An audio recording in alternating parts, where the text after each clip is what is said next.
Fellow watch enthusiasts and YouTubers, today we're going to be doing a review on a beautiful timepiece. This is a timepiece that's probably at least 10 years old at this point.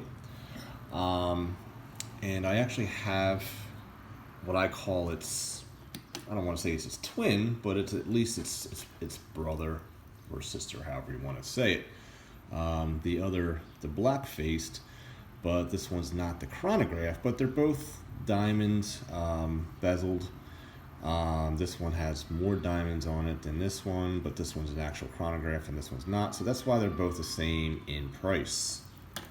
So we're going to be doing a review on this guy today. Check out my other review of this one. It's also in my collection. So this one wears very, very well on the wrist. I'm actually wearing the Casio G-Shock today, which is a watch that doesn't get a lot of watch time, but I plan on doing some yard work today, so I will be wearing this one today since it is a very, very versatile watch. So let me put this guy on the wrist and show you what we have going on here. So this actually goes pretty well with my shirt today, which is also maroon. The strap is obviously an aftermarket strap that I put on, and I think the red looks really nice against the white. But this watch actually came with, again, I'm using this as a reference today because it's really virtually the same watch in a lot of ways. So this is the clasp that it came with. It's more of a dual snap bracelet. So, and it's pretty quality. I mean, it's you know, the bracelet itself, there's no clankiness. It's pretty solid. You've got some brushing in the center. You've got some polishing on the outside and some of the inner links here. I mean, it's a very multi-dimensional bracelet that's done very nicely. So, I mean, Bulova did a nice job. But again, let's go back to the watch at hand here. This watch, as I said, wears very well. I have a right around a 7-inch wrist. So as you can see, it wears very well, as you can see there. So let's measure the watch here. See what we got. I always like to at least I like to muster up a guess, and I'm gonna say this guy is probably about at least a 40. And then I'll just take it from there. So I set it there, take the watch off, and we'll see exactly what we have going on here. Without the pushers, the watch looks like a little less. Let's see. It is, let's take this off. Look at that. It's right around a 39 actually. A little bit, it's a tick over. 39 millimeter. I think it wears bigger, actually. I was thinking 40 to 41, but yeah, right around 39. Not a bad size. Definitely falls within the classic size of a timepiece. When we look at the thickness, we are looking at a case thickness of 9 millimeters. Okay. When you look at the quality of the diamonds, I mean, these are diamond chips. Let's not, you know, let's not really, you know, look at this for what it's not. I mean, they are authentic diamonds, but as you can see, there really is no, you know, significant carat weight. But I mean, it does look nice. It looks nicer under certain lights at night than it does in the daytime. But it's just a nice watch. It's not, obviously, it's not overdone. You know, it's not blingy to the point of you're looking like some type of rapper. I mean, let's be honest. But I think it's done in a classy way. So the dial is almost like a sunburst, but it's not. I mean, it's got, if you can really, let's see if we can get a closer look here at the dial. It looks pretty flat here, but I think you might be able to get subtleties of there's some faint lines going out, giving it that sunburst look, even though the light's not actually refracting off it like a sunburst. But it's very clean dial. It's white. And then in some lights here, as you can see, here you go. You can see some of the striations here. You can see some of the texturing there.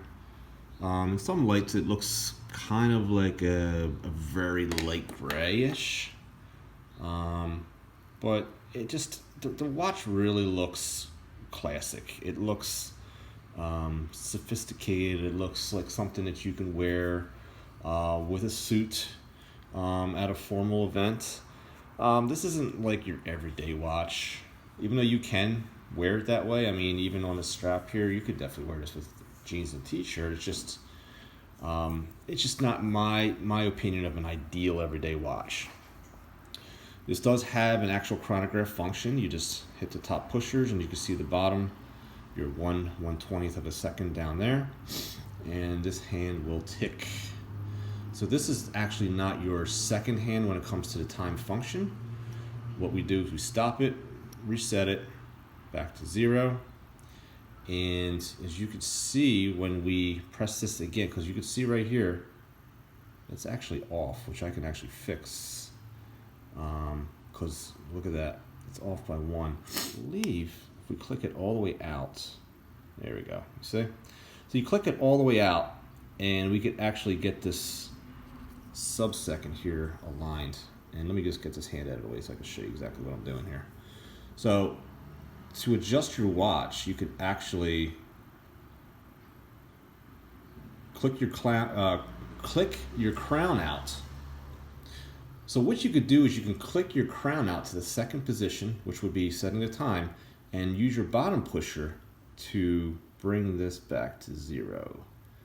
So for some strange reason, maybe when I was setting the time, I hit that by accident and it was off by 1. So now we are set. Bring it back in. And now we can see our seconds are now running. When we go back to the chronograph function,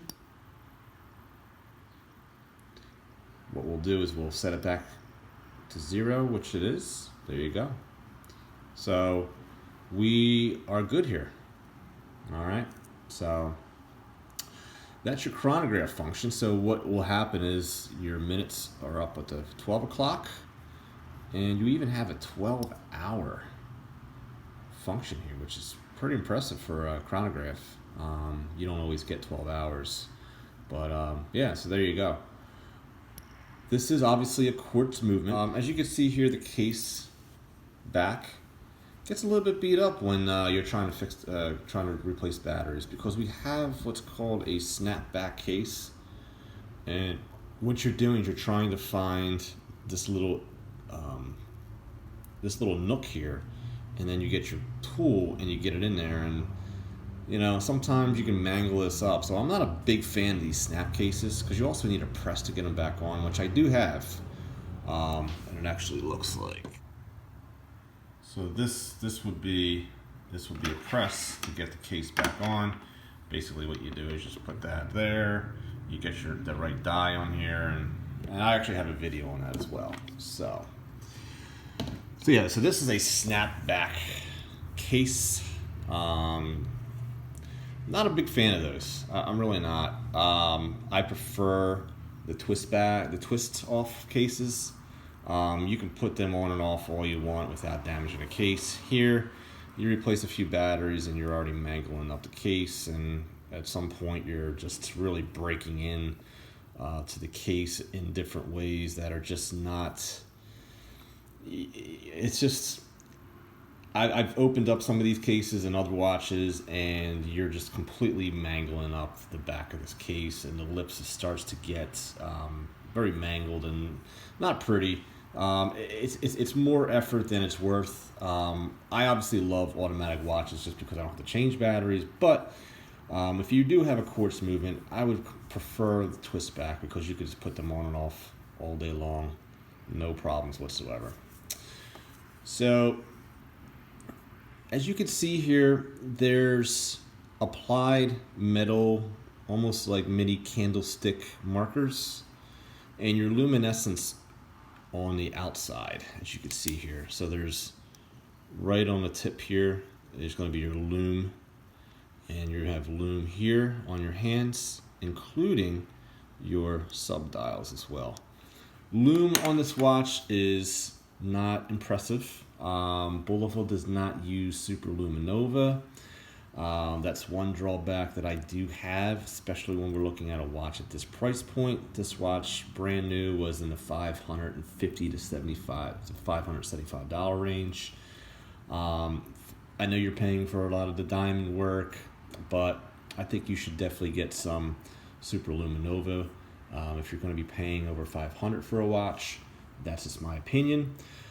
I also, my big thing about Bulova for a lot of their models is that they don't use a sapphire crystal, which this is not.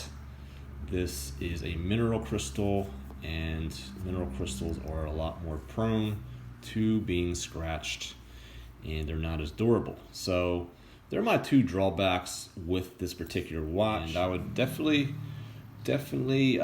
recommend picking one of these up. But you know what? Actually, to get your second function back, you just press the reset. And there you go. So in order to get the second hand to start ticking again, you just press the reset button there, and then it goes back to ticking for you.